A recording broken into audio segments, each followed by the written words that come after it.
Bonjour à toutes et à tous, je suis actuellement avec Lara Duc et aujourd'hui on va parler d'écoute du corps. Il y a maintenant plusieurs mois, j'étais en Équateur dans une cabane et j'avais environ 15 diarrhées par jour avec du sang. Et c'est là que je suis tombée sur la chaîne YouTube de Lara, qui est anthropologue de la santé, nutrithérapeute, qui m'a littéralement sauvée de ça, qui m'a remise sur pied grâce à sa méthode. Et aujourd'hui j'ai envie qu'on parle du sujet des troubles intestinaux en général et de moi ce qui m'y a mené et ce qui m'a aussi permis de m'en sortir. Bienvenue Lara. Avec plaisir. La première chose que j'ai envie de dire, et après je vais te laisser la parole, moi je m'intéresse à la spiritualité depuis longtemps comme vous le savez, j'ai fait beaucoup de méditation, j'ai fait beaucoup de cérémonies chamaniques, j'ai marché sur le chemin de Compostelle pendant plusieurs mois et j'ai eu tendance ces dernières années à me déconnecter un petit peu de mon corps physique, à l'oublier, à me dire que je n'étais qu'esprit presque et que le corps c'était secondaire. Et d'ailleurs, je suis devenue quasi végane par conviction écologique, mais je trouve ces convictions très louables. C'est juste que dans mon cas, comme mon corps ne supportait pas les légumineuses, qui étaient la source de protéines principale de ma façon de m'alimenter, On avait déduit que forcément, il fallait les éviter. Et donc je me retrouvais à manger juste des légumes avec un peu de riz. Ouais. Et j'étais de plus en plus dénutrie. Et mon corps m'envoyait des signaux, mais je les écoutais pas en fait. Je considérais que c'était bien d'être végane. Et voilà, en tout cas, le corps physique, je ne l'écoutais pas. C'est aussi ce qui m'a menée vers le burn-out. Ces 9 derniers mois, j'ai appris à écouter mon corps et à m'y reconnecter. C'est un chemin qui prend du temps, mais qui vaut tellement le coup. C'est un chemin sur lequel je fais chaque jour des petits pas. Et je me sens de mieux en mieux. Et c'est ça que j'ai envie de vous partager aujourd'hui. Moi, ce que je voulais partager avec toi aujourd'hui, surtout, c'est qu'on vit dans un monde où, après, en tant qu'anthropologue, purement et simplement, mais je constate qu'on est un peu dans un culte de l'application du téléphone. Et on va commencer à scanner, en fait. On va commencer à demander au téléphone s'il valide ce qu'on va ingérer par rapport à notre corps. Donc on va faire appel à toutes sortes d'applications, des applications qui se tiennent, qui sont fondées, qui respectent des belles valeurs. Mais pour moi, on passe à côté, en fait, quelque part. C'est que ça ne nous vient pas à l'esprit de scanner notre propre corps, de demander à notre corps si lui, il valide ce qu'on va lui mettre à l'intérieur, plutôt que de demander à une application si ce qu'on va ingérer est correct au niveau du gluten, du lactose, des allergènes, des additifs, etc.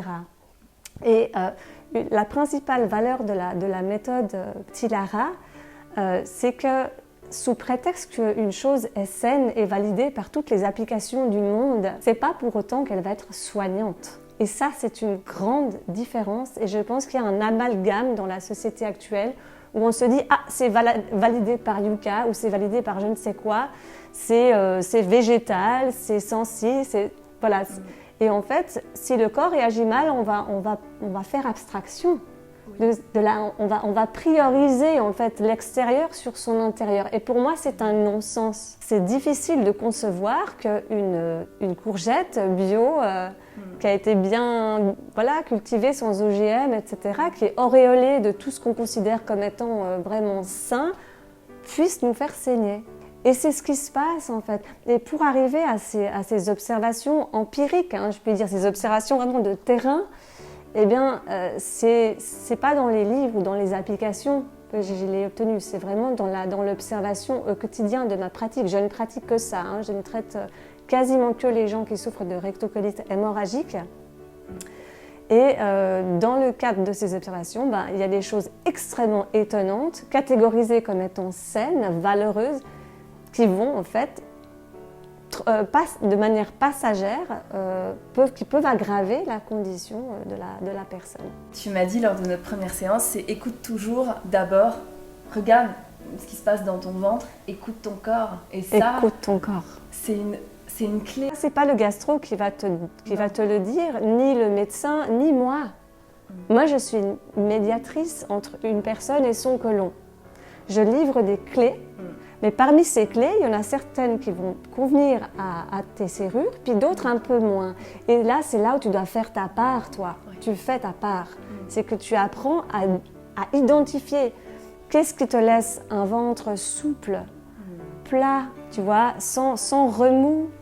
Qu'est-ce qui te laisse comme ça? Et c'est seulement en essayant de viser le symptôme 0 que là, il va y avoir véritable régénération.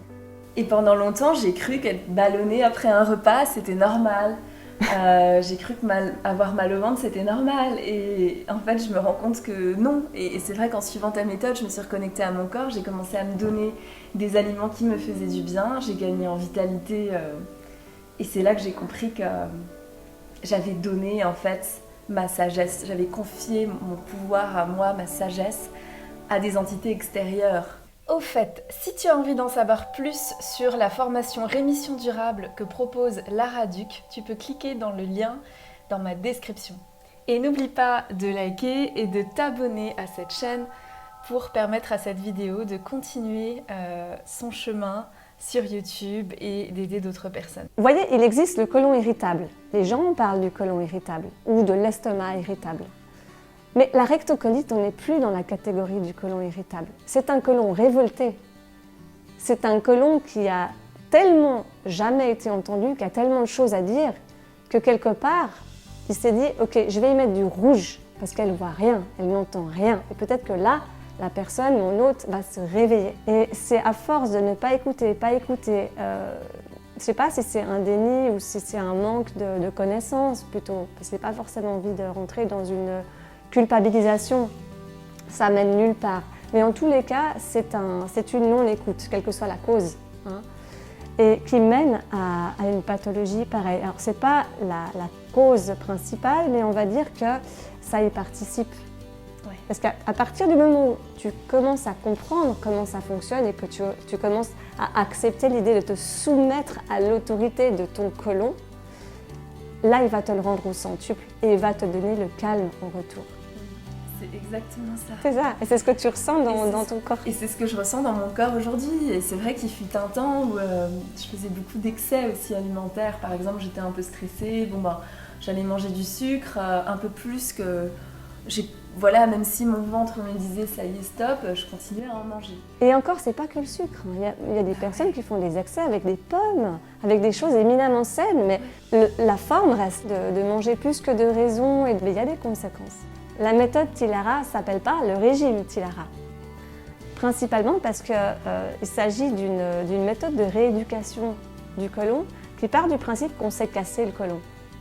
Donc quand on sait casser le côlon, il saigne et il a besoin de travailler le moins possible à la digestion, de sorte qu'il puisse travailler à sa propre régénération à lui. Puisque c'est que dans ces espaces-là que le côlon peut renouveler ses cellules normalement. Et donc la méthode Tilara, elle va essayer de faire en sorte que la personne elle puisse faire une véritable rééducation de tout le tube digestif. C'est ciblé sur le côlon, mais on est bien d'accord que forcément ça agit bien aussi sur d'autres zones. Et ça comprend une autre alimentation, bien sûr, mais c'est pas un régime. Parce qu'un régime, on peut faire des pauses. Par exemple, le week-end, on va se dire, bon, bah allez, ça c'est bon, j'ai fourni beaucoup d'efforts, je fais une pause, je considère que je peux m'accorder ça. Mais là, on est dans la rééducation du côlon, ça veut dire qu'on ne peut pas décider que le samedi, dimanche, il est plus cassé. On peut le faire, mais il va y avoir des conséquences. Les conséquences, c'est comme si par exemple, tu as le genou qui est plâtré, Pauline, et puis tu décides allez, samedi, dimanche, mon genou n'est plus cassé, donc je retire le plâtre, et puis allez, je fais un petit écart, je vais marcher jusqu'au parc et je reviens. Qu'est-ce qui va se passer? Tu vas retourner chez le radiologue et va dire c'est bizarre, on dirait que la régénération a stagné, voire il va falloir qu'on rajoute 2 semaines supplémentaires à la convalescence. Et donc c'est ce qui se passe avec ces espèces de pseudo-écarts, c'est qu'en fait la thérapie elle va être juste un peu plus longue. On ne va pas être totalement sanctionné, mais il faut considérer qu'il y a une conséquence. Donc déjà, rien que pour ça, ce n'est pas un régime, c'est une rééducation. Voilà. Et la deuxième chose, c'est que tout ne part pas que de l'alimentation, même si l'alimentation occupe un rôle qui est prioritaire dans la méthode Tilara. Mais il y a des personnes, rien qu'en allant faire du footing, vont avoir le transit qui s'active. Donc c'est bien la preuve que ce n'est pas que de manger des fibres qui va chauffer et enflammer la plaie déjà ulcérée. C'est le fait de secouer en fait, le côlon permanence qui est mauvais. Moi, si je me suis cassé le genou, est-ce que je vais avoir l'idée de me secouer le genou en me disant non mais ça n'a rien à voir, je prends des médicaments donc c'est bon. Non, c'est contre-productif par rapport au sens où on veut aller. Cette méthode va étudier tous les éléments de l'environnement qui peuvent impacter positivement ou négativement le côlon, notamment l'alimentation. Moi, j'ai reçu plein de recommandations. Parfois, on me disait aussi fais une sieste après le repas, ça va te rebooster, alors qu'en fait, c'est la balade digestive qui me fait du bien au final après le repas. Oui. On n'est pas fait pour digérer couché. On digère le dos droit. C'est pour ça que je recommande d'aller marcher, parce qu'on peut difficilement mal se tenir en marchant. Enfin, c'est naturel. Tu vois, c'est le sacrum, tout ça, ça se remet naturellement droit, donc c'est favorable à une meilleure digestibilité. En revanche, la turbosieste, elle a quand même ses fonctions dans la méthode Pilara, mais au bon moment. Tout est une question de biorhythme. On n'est pas on essaie de ne pas être dans un dogme. J'aime pas beaucoup les idéologies.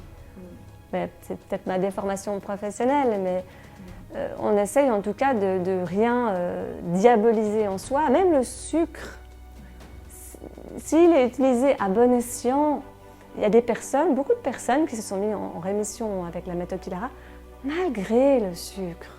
Et je pense qu'il faut se calmer là-dessus. Mais on a besoin de trouver un coupable, donc le méchant sucre. Mais non, c'est possible, mais il faut juste avoir un bon rapport au sucre. Et ça, effectivement, c'est pas donné. Il faut le réapprendre. C'est ça. En tous les cas, pour moi, Pauline, tu es vraiment la meilleure ambassadrice de la méthode Tilara.